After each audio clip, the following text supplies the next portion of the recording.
யோசிச்சு பாருங்க, ஒரு பனைமரம், அதுக்கு கீழே ஒரு குடும்பம். திடீர்னு ஒரு போலீஸ் அதிகாரியோட துப்பாக்கியிலிருந்து 4 குண்டுகள் சீறி பாயுது. இது மணிகண்டன்கிற ஒரு தனி நபரோட கதை மட்டும் இல்ல. இது ஒரு தொழில், ஒரு சமூகம், அப்புறம் அதிகாரத்தை எப்படி தவறா பயன்படுத்துறாங்கங்கிறத பத்தின ஒரு ஆழமான பார்வை. அப்போ இந்த முழு சம்பவத்தோட மையம் என்னன்னா, தென்காசியைச் சேர்ந்த மணிகண்டன் ஒரு பனையேறும் விவசாயி போலீசாலேயே சுடப்படுறாரு. இந்த ஒரு விஷயம் தமிழ்நாட்டையே ஒரு உழுக்கு உழுக்குச்சுன்னு சொல்லலாம். 4 1 இல்ல 2 இல்ல 4 தடவை சுட்டிருக்காங்க. சும்மா யோசிச்சு பாருங்க, ஒரு சாதாரண விவசாயி மேல ஒரு போலீஸ் அதிகாரி 4 முறை சுடுறாரு. இந்த நம்பர் கேட்டாலே அந்த சம்பவத்தோட தீவிரம் எந்த அளவுக்கு இருந்திருக்கும் நமக்கு புரியுது. அந்த 4 குண்டுல 3 குண்டு நேரா அவரோட கால்கள்ல பாஞ்சிருக்கு. பனைமரம் ஏறுறது தான் அவரோட வாழ்க்கையே, அவரோட பொழப்பே. அப்படிப்பட்ட ஒருத்தரோட கால்களையே முடமாக்குறது, அவரோட வாழ்க்கையே கேள்விக்குறியாக்குறதுக்கு சமம் இல்லையா? சரி, வாங்க இந்த விஷயத்துக்குள்ள கொஞ்சம் ஆழமா போலாம். அன்னைக்கு நிஜமா என்னதான் நடந்துச்சு? இதுல சம்பந்தப்பட்டவங்க யார் யாரு? ஏன் இந்த ஒரு சம்பவம் மட்டும் இவ்ளோ பெரிய கேள்விகளை எழுப்புது? எல்லாத்தையும் ஒன்னொன்னா பார்க்கலாம். சம்பவம் நடந்த இடம் தென்காசி. மணிகண்டன் தன்னோட பனை தோட்டத்துல வழக்கம் போல தன்னோட வேலையை செஞ்சிட்டு இருந்தப்போதான் இந்த துப்பாக்கிச்சூடு நடந்திருக்கு. இந்த சம்பவத்துல சம்பந்தப்பட்ட போலீஸ் அதிகாரி எஸ்ஐ இசக்கிராஜா. இவரோட பேக்ரவுண்ட் என்னன்னு தெரிஞ்சுக்கிறது இந்த முழு கதையும் புரிஞ்சுக்க ரொம்ப ரொம்ப முக்கியம். இப்ப நீங்க பாக்குற இந்த விவரங்கள்ல ஒரு விஷயம் ரொம்ப முக்கியம். இது ஒரு பேட்டர்ன் மாதிரி தெரியுது பாருங்க.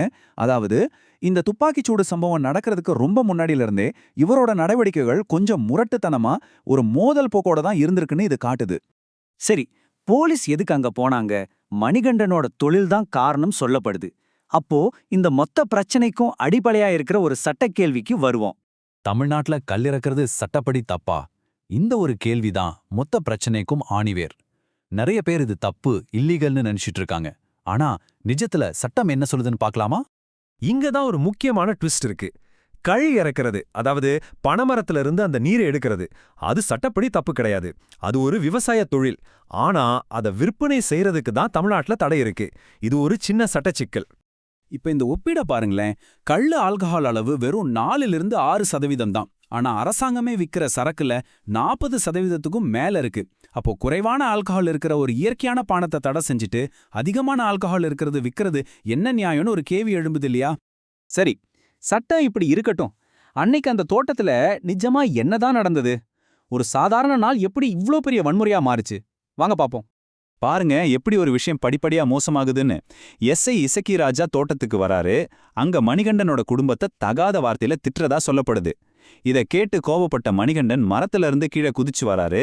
2 பேருக்கு நடுவுல கைகலப்பு நடக்குது. அதுல அதிகாரி கீழே விழுந்துடுறாரு. அடுத்த நிமிஷமே அவர் தன்னோட துப்பாக்கியை எடுத்து மணிகண்டனோட கால்கள்ல 4 முறை சுடுறாரு. இது எல்லாமே அவங்க குடும்பம், குழந்தைகள் கண் முன்னாடியே நடக்குது. இங்கதான் நமக்கு ஒரு பெரிய கேள்வி வருது. ஏன் இது நடக்கணும்? இந்த துப்பாக்கிச் சூடுக்கு பின்னால இருந்த நோக்கம் என்ன? இதுக்கு 2 விதமான காரணங்கள் இருக்கலாம்னு சொல்லப்படுது. முதல் தியரி என்னன்னா, இது ஒரு மிரட்டி பணம் பறிக்கிற முயற்சி. அதாவது போலீஸ்கள் இறக்குறவங்க கிட்ட இருந்து கமிஷன் கேட்கறது வழக்கம், அது சம்பந்தமா வந்த பிரச்சனைன்னு சொல்றாங்க. 2வது தியரி, இது ஒரு பெரிய சதி.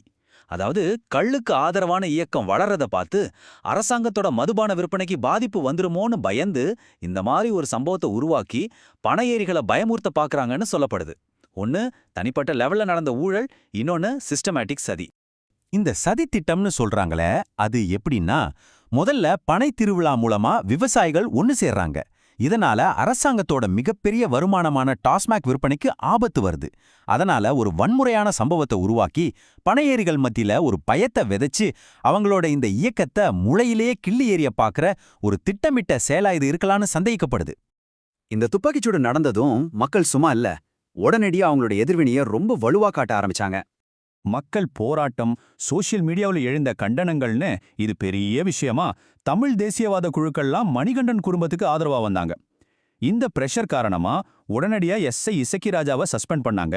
அது மட்டும் இல்லாம அவரு மேல கொலை முயற்சி உட்பட பல வழக்குகள் பதிவு செய்யப்பட்டிருக்கு. இங்க ஒரு முக்கியமான விஷயம் சொல்லப்படுது. சட்டத்தை காப்பாத்த வேண்டியவங்களே சட்டத்தை மீறும்போது மக்கள் எப்படி சட்டத்தை மேல நம்பிக்கை வைப்பாங்க? இதுதான் பொதுமக்களோட ஆதங்கமா இருக்கு. இதுல இருக்கிற பெரிய பிரச்சனைய இத அழகா சுருக்கமா சொல்லுது. அப்போ இதுக்கு என்னதான் தீர்வு? இந்த மாதிரி சம்பவங்கள் திரும்ப நடக்காம இருக்கணும்னா என்ன பண்ணணும்? சில தீர்வுகள் முன்வைக்கப்படுது. எல்லா போலீஸ் அதிகாரிகளுக்கும் பாடி கேமரா கட்டாயமாக்கணும். அவங்க பொதுமக்கள் கிட்ட பேசுறது எல்லாத்தையும் ரெக்கார்ட் பண்ணணும். மக்கள்கிட்ட எப்படி மரியாதையா பேசணும்னு ட்ரைனிங் கொடுக்கணும். முக்கியமா சினிமால காட்டுற மாதிரி ஹீரோ போலீஸ் கலாச்சாரத்தை ஒழிக்கணும். கடைசியா ஒரே ஒரு கேள்வி, சட்டத்தை பாதுகாக்க வேண்டியவங்களே அதை உடைச்சா அப்போ உண்மையான நீதியை யார் தான் காப்பாத்துவாங்க? இந்த கேள்வியோட உங்களை சிந்திக்க விட்டு இந்த அலசலை முடிச்சுக்கிறோம்.